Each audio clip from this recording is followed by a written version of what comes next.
Now, let's go on to the oral arguments presented by Neil K. Katyal for Ms. Vullo.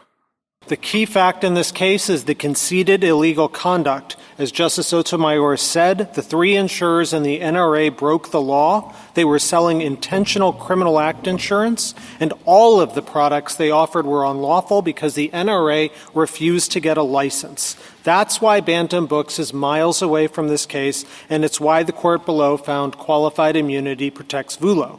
The foundation of Ms. Vullo's defense appears to be that the NRA broke the law, so pretty much any punishment is acceptable.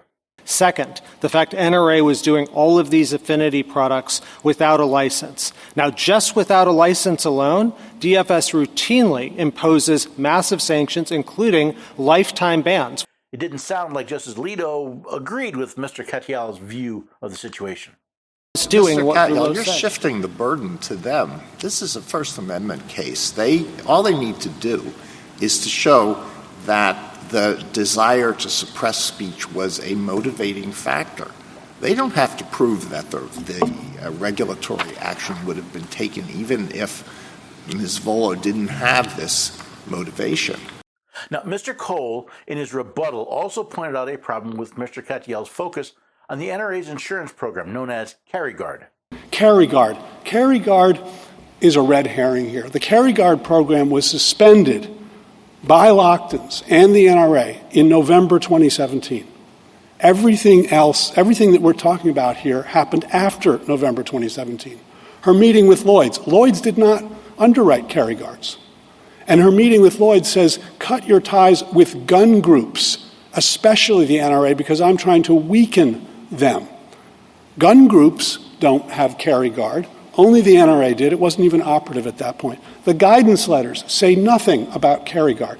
This is not a guidance letter about insurance infractions. This is a guidance letter about the NRA and other gun promotion organizations. Furthermore, the guidance letters issued were not targeted solely at the NRA, but as the title points out, were guidance regarding the NRA and other gun promotion organizations. If this were a question of punishing the NRA for their actions, why involve other gun promotion organizations?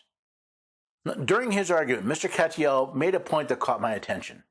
And that's why if you let this complaint go forward, you will be then saying to government regulators everywhere that you have to be careful about the speech you say. So, for example, last week, some of you heard the president say, we beat the NRA, we're going to beat the NRA again. You heard in the first argument, a discussion about TikTok and a hypothetical in which the government attacks TikTok and criticizes it.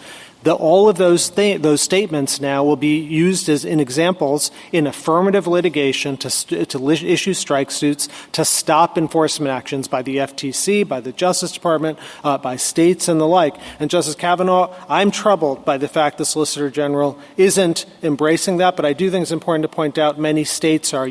Not only does it appear that Mr. Katyal is concerned that by punishing government actors who target individuals, groups, or ideas would actually lead to more complaints than when they do so, but he's concerned that the Solicitor General's office is not concerned that they may be held accountable for their actions.